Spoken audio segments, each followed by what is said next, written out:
pessoal, continuando a origem da vida, hoje a gente vai falar um pouco sobre as hipóteses mais viáveis, né, ou possíveis de origem da vida. Quem foi o primeiro ser vivo? Bom, vamos lá. Primeiros sinais de vida encontrados no planeta Terra datam de 3,5 bilhões de anos atrás. São os registros mais antigos, conhecidos como estromatólitos. Na Baía dos Tubarões, na Austrália, foram encontradas formações rochosas, que você encontra aqui aos milhares. São rochas fósseis formadas por micro-organismos fossilizados. Quando mediram a data de fossilização, olha o que deu ali, 3,5 bilhões de anos. Provavelmente os micro-organismos mais antigos que surgiram na Terra. Uma das hipóteses discutidas, né, é a panspermia cósmica. Observe o meteoro, meteoros caem na Terra anualmente, aos milhares. Sempre foi assim. A estrela cadente que você vê no céu é uma rocha que entra na atmosfera, vem queimando com atrito com os gases e acaba chegando na superfície do planeta. Segundo alguns pesquisadores, essa ideia é do século V a.C., a data da Grécia Antiga, e se atribui a Anaxágoras essa ideia. Também adepto como William Thomson, né, e outros do século XIX afirmaram a possibilidade de meteoros terem caído sobre o oceano primitivo e terem trazido seres vivos do ambiente externo, das galáxias, de outro lugar. O próprio Arrhenius da química sugeriu que esporos poderiam ser transportados no espaço pela pressão da radiação emitida pelas estrelas. Então não é uma ideia, não é uma novidade que surgiu. Desde a Grécia Antiga, vários pesquisadores vêm discutindo essa possibilidade, ok? Então o que é a panspermia cósmica? Está aqui uma hipótese em que meteoros viajando pelo espaço sideral teriam trazido micro-organismos que caíram no oceano primitivo, encontraram condições de adaptação, sobrevivência e multiplicação, povoando o oceano primitivo e dando origem às primeiras formas. E nós seríamos a evolução dessas formas intergalácticas. Essa hipótese tem um porém. É curiosa, é interessante, né? Mas será que os seres vivos, micro-organismos, suportariam viagens intergalácticas, né, com temperaturas baixíssimas ou altíssimas, próximas às estrelas? A vida que a gente conhece não suportaria. Portanto, segunda hipótese, a hipótese de evolução química ou evolução gradual dos sistemas químicos. Esse é Alexander Oparin, que desenvolveu principalmente a ideia de que a vida teria surgido de forma muito lenta e gradual nos oceanos primitivos. A ideia é de Huxley, Haldane e Oparin, certo? Portanto, conhecido como evolução gradual dos sistemas químicos. Como isso teria acontecido? Vou resumir aqui. Segundo estes pesquisadores, substâncias inorgânicas, principalmente 4 gases que vamos discutir daqui a pouco, o metano, a amônia, o hidrogênio e o vapor d'água, seriam emitidos pela ação vulcânica para a atmosfera primitiva. E essas substâncias inorgânicas, sofrendo descargas elétricas das tempestades e o ultravioleta do Sol atingindo essas moléculas com grande intensidade, teriam dado origem às primeiras moléculas orgânicas, moléculas de carboidratos simples, aminoácidos e outras. Estas moléculas teriam se organizado no oceano primitivo, dando origem a um agregado de proteínas, por exemplo, proteinoides, envolvidos por película de água, que foram denominados de coacervados. Não eram seres vivos, mas um salto evolutivo gigantesco deve ter acontecido, que é exatamente o surgimento dos ácidos nucleicos, no interior de coacervados mais complexos.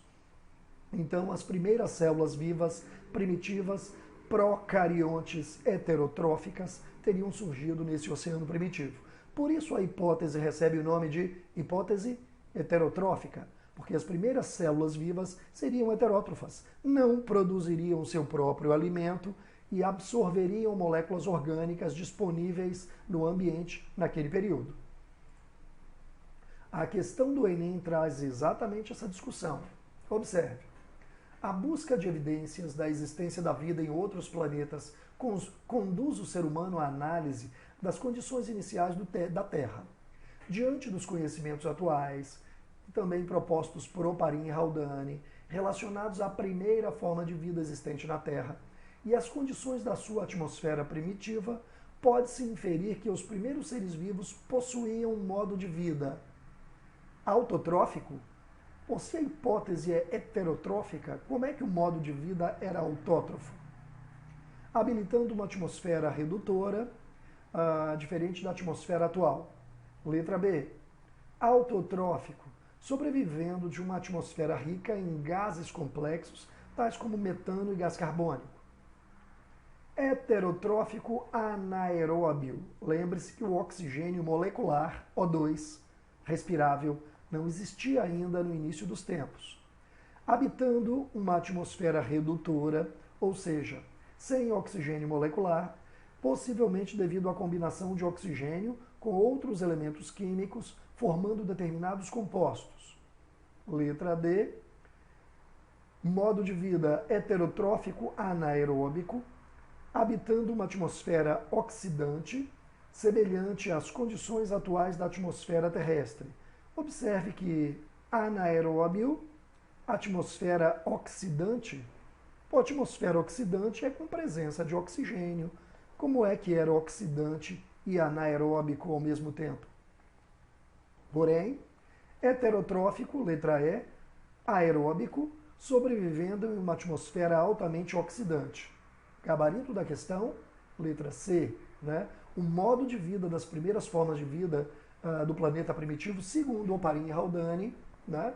Seria heterótrofo, anaeróbio, não tinha oxigênio, habitando uma atmosfera redutora. Quando surge o oxigênio com a fotossíntese, essa atmosfera deixa de ser redutora e passa a ser oxidante, ok? Sem oxigênio, então, possivelmente devido à combinação de oxigênio com outros elementos químicos, formando determinados compostos, como a água e outros, certo? Está aí a cobrança deste assunto no Enem. Bom, segundo Oparin, a atmosfera primitiva tinha certas condições bem primárias.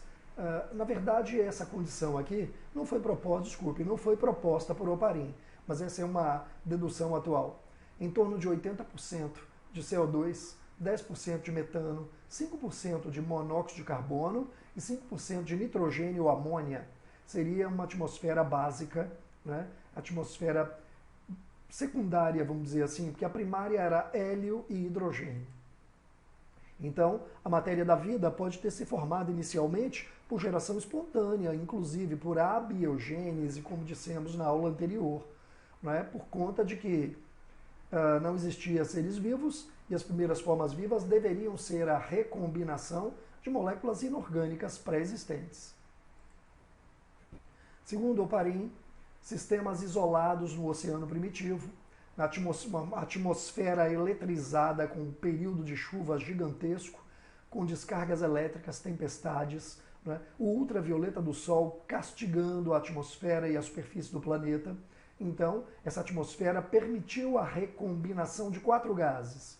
A hipótese de Oparin sugeria que NH3, amônia, CH4, metano, hidrogênio e água na forma de vapor inicialmente, dariam origem, esses 4 gases se recombinariam, dando origem a novas moléculas como glicose, outros carboidratos, frutose, aminoácidos, nucleotídeos do RNA, do DNA e assim por diante.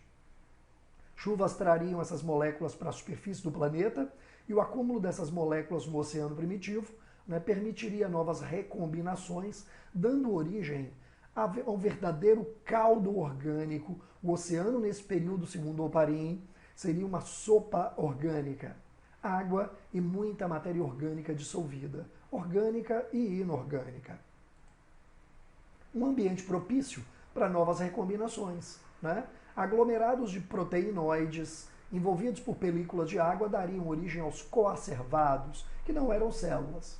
Porém, novas combinações deram origem aos primeiros ácidos nucleicos, numa ideia mais atual, inicialmente os RNAs e posteriormente as moléculas de DNA. Nesse momento, então, surgem as primeiras células heterótrofas primitivas. Um teste nessa hipótese de Oparin foi feito por Stanley Miller no meio do século XX, 1953. Está aqui Miller, né, um americano, que não quis provar se o Oparin estava certo, mas quis testar como um químico, quis testar se metano, amônia, hidrogênio e água podem mesmo se recombinar com descargas elétricas, mudança de temperatura e darem origem às moléculas orgânicas, aminoácidos, polipeptídeos, carboidratos e outros. Oparin pegou 2 balões de vidro, um balão de vidro conectado a um reservatório, né? Aqui embaixo o bico de Bilsen, um fogareiro de laboratório aquecendo a água que estava ali dentro, uma conexão de tubo de vidro com o segundo balão, onde tinham eletrodos dando descargas elétricas constantes, né? E aqui embaixo, quando o material passasse pelas descargas, passaria por um tubo no interior de outro tubo onde corre água fria, ou seja, um condensador. A água fria entra aqui, circula em volta do tubo de dentro, né? E sai por aqui. Para que serve água gelada? Para refrigerar aquilo que era aquecido no primeiro balão, que sofria descargas elétricas no segundo balão. Então esses vapores condensavam, voltavam ao estado líquido e retornavam ao reservatório. Então repare que o sistema de Miller circula sozinho, né? Ele adicionou aqui através de válvulas o metano, a amônia, o vapor d'água, a água na forma líquida e gás hidrogênio. E a partir do momento que ele aquece de um lado, dá descargas elétricas e refrigera do outro, o sistema ficou circulando durante muito tempo, muitos dias, algumas semanas. E ao final desse experimento, Miller percebe que na área do reservatório existiam manchas escuras sobre a parede de vidro. Ele abriu aqui o reservatório, coletou o material aqui acumulado e levou a sua análise e descobriu que muitas moléculas de aminoácidos agregados entre si formavam polipeptídeos, proteinoides, proteínas sem sentido biológico, mas eram agregados de aminoácidos. Então era possível sim que numa atmosfera primitiva, deve ter sido possível, que numa atmosfera primitiva com vários gases, os átomos se recombinassem, originando moléculas mais complexas. Foi a única coisa que Miller quis provar, ok? Olha a questão. Stanley Miller, um estudante de pós-graduação da Universidade de Chicago, pegou 2 frascos, um contendo um pouco de água para representar o oceano primordial e outro com uma mistura de gases, metano, amônia, ácido sulfídrico, né, para representar a atmosfera antiga da Terra. Uniu-os com tubos de borracha e introduziu algumas faíscas elétricas para representar os raios. Após alguns dias, a água dos frascos, agora verde e amarela, tornara-se, né, um caldo forte de aminoácidos, ácidos gordurosos, açúcares e outros compostos. Se Deus não fez dessa maneira, observou encantado o supervisor de Miller, o prêmio Nobel Harold Urey, perdeu uma boa chance. Bom, comentário aí de quem construiu a questão. Portanto, considerando as condições obtidas a partir dos resultados dos experimentos realizados por Miller, é possível afirmar, letra A formação em laboratório, ele observou, é possível observar, com o experimento de Miller, a formação em laboratório de compostos orgânicos a partir de combinação de determinados gases e fatores ambientais controlados aproximou a ciência de um modelo possível para a origem da vida. Isso parece a história que a gente acabou de discutir, né? Letra B. Miller confirmou com seus experimentos a hipótese proposta por Oparin de que a vida surgiu de forma heterotrófica e anaeróbia em um oceano primitivo. Letra C. A presença de compostos orgânicos no experimento ratificou a existência de um oceano primitivo rico em aminoácidos, envolvido por uma atmosfera oxidante. Letra D. A combinação dos gases presentes no experimento favoreceu a formação de unidades autopoiéticas que se nutriam do próprio caldo verde, gerado no interior dos frascos. Muito louco aí. Letra E. A existência de oxigênio na composição dos gases do experimento, ou não tinha oxigênio, né? Impediu o desenvolvimento dos primeiros seres vivos, como previu Oparin.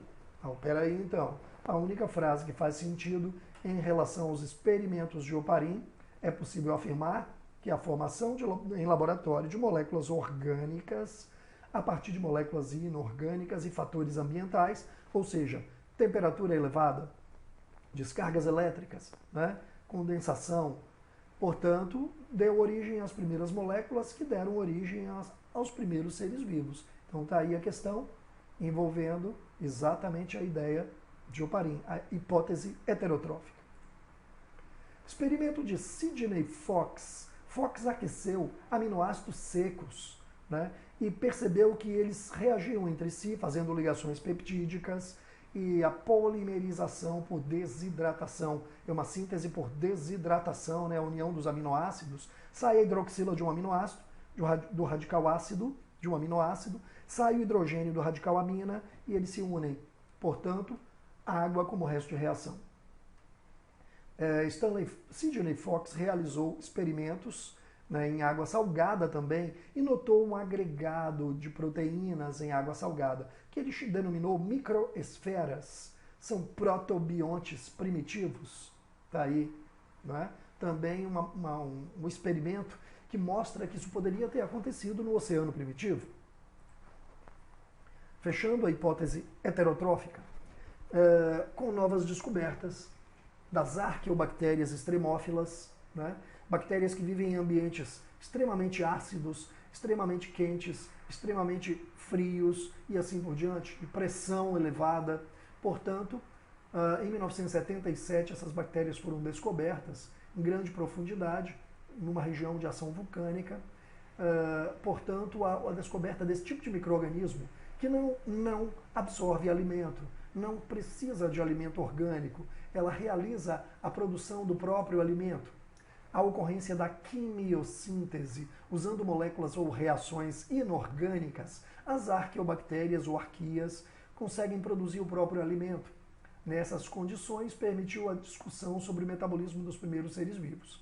Então, a hipótese mais atual é exatamente essa hipótese autotrófica ou quimiolito-autotrófica, né, que diz assim: arqueobactérias produziam o próprio alimento através de substâncias inorgânicas por quimiossíntese, já que o planeta inicialmente era completamente inóspito, sem alimento, sem moléculas orgânicas. Então, possivelmente, as primeiras formas poderiam ter sido quimiosintetizantes. Provável sequência evolutiva ou energética no desenvolvimento dos seres vivos. Então, as ideias atuais são baseadas nisso. Seres quimiosintetizantes, como essas bactérias quimiolito-rocha, quimio de quimiossíntese, autótrofo de produtor de alimento, né? Portanto, bactérias quimiolito-autotróficas fazendo quimiossíntese podem ter sido as primeiras. Por mutações, então, surgindo bactérias fermentadoras. Nós conhecemos, em outro momento discutiremos, bactérias fermentadoras com a fermentação alcoólica, lática, acética. Portanto, o que é a fermentação? A bactéria absorve moléculas de glicose, degrada a molécula orgânica, produz energia para si e libera resíduos finais, que são variados. Aqui, no caso, o CO2 como um dos resíduos da fermentação. Fermentação alcoólica, por exemplo, libera CO2. Né? Por evolução, por mutações, alguns micro-organismos unicelulares adquiriram a capacidade de usar o CO2 disponível na atmosfera, a água do ambiente e a luz, usando a forma de energia luminosa, né, para realizar um novo processo. Agora, fotossíntese, produção de alimento na presença da luz, diferente da quimiossíntese, produção de alimento usando energia química de reações inorgânicas. Então surgem os fotossintetizantes que povoam o oceano primitivo. Resultado da fotossíntese é a produção de alimento, glicose como principal representante das moléculas orgânicas, liberando o oxigênio para a atmosfera. Opa, para tudo aí.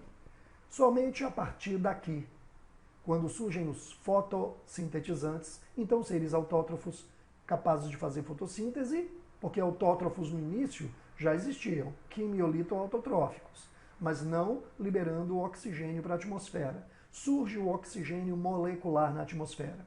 Essas formas se multiplicam, ocupam o oceano primitivo, junto com as outras, e lançam o oxigênio para a atmosfera. Somente depois que a atmosfera já saturada de oxigênio é que a respiração aeróbia surge. Então a respiração celular, bactérias primitivas como as mitocôndrias do passado, né? Mitocôndrias são organelas citoplasmáticas, mas são derivadas, possivelmente, de seres primitivos do oceano que fariam algo parecido. Portanto, glicose mais oxigênio agora, né, gerando muita energia disponível para a célula sobreviver, liberando água e CO2 como resíduo de reação. Observe que quando a respiração surge, os seres aparecem, se multiplicam, e a fotossíntese também, anteriormente, os dois processos acabam se completando. O que a fotossíntese usa, CO2, água e energia, produzindo glicose e oxigênio, é usado pela respiração, glicose e oxigênio, liberando energia, água e CO2, que reanima a fotossíntese. Então, fechamos um ciclo aqui entre a respiração e a fotossíntese, importantíssimo para as modificações atmosféricas do planeta Terra e para o desenvolvimento das formas que sucedem esse período, ok? Bom, alguns comentários. A bióloga Lynn Margulis, em 1981, propôs o chamado holocausto do oxigênio.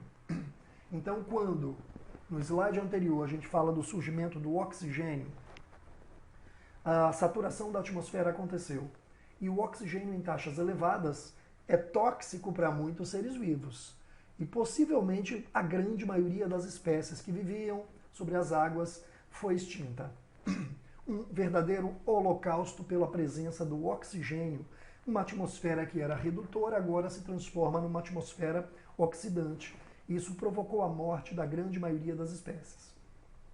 Com o tempo, muitos indivíduos se desenvolveram e começaram a utilizar o oxigênio, né, em processos bioquímicos. Então surge a respiração aeróbia, ok? Então esses seres, muitos não sobreviviam no ambiente com oxigênio, mas alguns sofreram mutações e acabaram se desenvolvendo e aprendendo a utilizar o oxigênio disponível em processos energéticos muito mais, vamos dizer assim, eficientes do que os processos de fermentação e quimiossíntese ou algo desse tipo.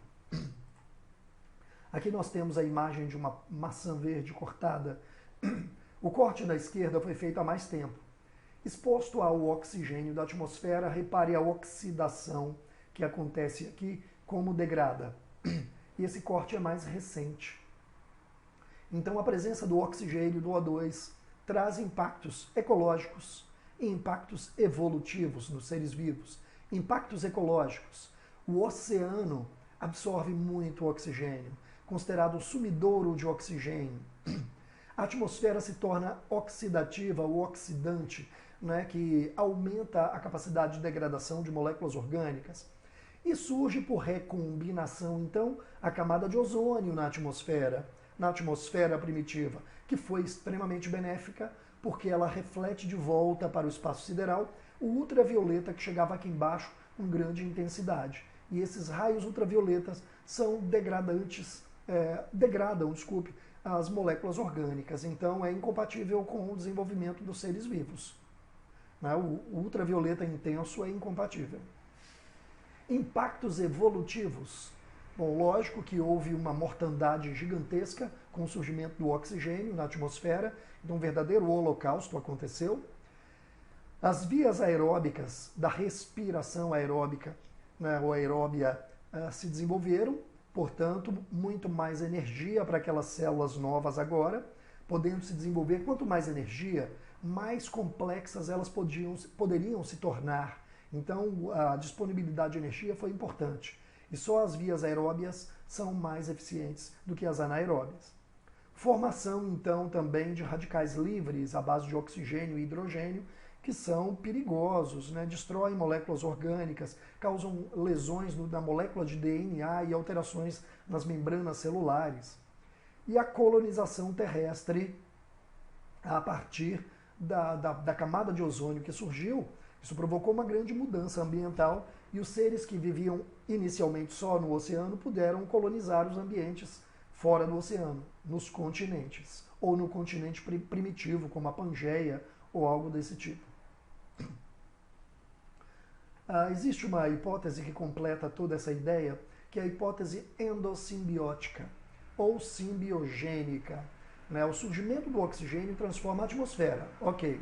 Surge a camada de ozônio, ok.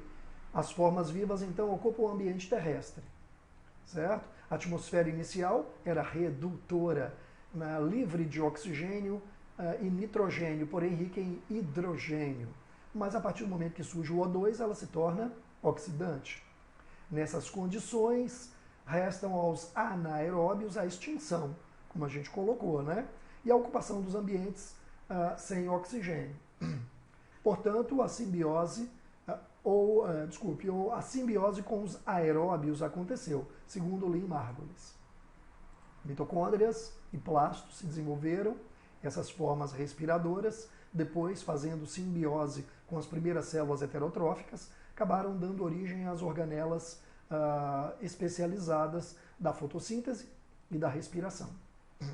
Tanto mitocôndrias quanto plastos possuem DNA próprio, RNA próprio, ribossomos próprios para síntese proteica, capacidade de reprodução independente da célula e a síntese proteica também independente. Vem cá, isso não pode ser uma mera organela. Possivelmente micro-organismos do passado que hoje fazem simbiose com as células eucariontes. Não é isso? Então, hipótese endossimbiótica, ou seja, dentro das células heterotróficas, agora temos estruturas ou organismos primitivos, como as mitocôndrias e os plastos, que vivem numa relação ecológica de mutualismo, simbiose. Ok? Sistema de endomembranas de Robertson. Segundo Robertson, as células primitivas, não vou nem ler o texto, só aqui você tem uma célula procariótica, né, com o DNA aqui, um ácido nucleico, e as dobras de membrana plasmática se aprofundaram, segundo ele. Muitas estruturas como bactérias aeróbias, anaeróbias, mitocôndrias, plastos, foram capturados por essas dobras de membrana. Né? Essas dobras se ramificaram, dando origem a sistemas internos membranosos, como o retículo, o Golgi, né? E outras estruturas membranosas, a própria carioteca, que envolve o núcleo, até o surgimento de células eucarióticas. Só com mitocôndrias dariam origem a fungos e animais, mais tarde. E com mitocôndrias e cloroplastos dariam origem a protozoários e os vegetais, o reino vegetal, mais tarde. Ok? Então, as células eucariontes surgiram há 2 bilhões de anos atrás e evoluíram, dando origem aos seres multicelulares. Daí a origem em 2 bilhões, mais complexa. Aqui eu tenho a figura de uma célula animal, aqui eu tenho a figura de uma célula vegetal, com algumas diferenças, a presença do cloroplasto fotossintetizante, que o animal não tem, né? Um grande vacúolo de acúmulo de substâncias que o vegetal geralmente tem, e o animal tem pequenos vacúolos, mas de maneira geral são as células eucariontes com núcleo limitado por carioteca, né? E várias organelas compartimentalizando o citoplasma e especializando funções. A partir do momento que as células eucariontes se agregam, repare aqui um agregado de seres unicelulares, dando origem a formas multicelulares. Não são organismos desenvolvidos, mas repare, a divisão de tarefa fisiológica facilitando a diferenciação celular e a especialização foi por conta desse agregado de células. Então, assim, dando origem aos primeiros multicelulares. Espero ter te ajudado nessas ideias de origem da vida. Um abraço e até a próxima aula.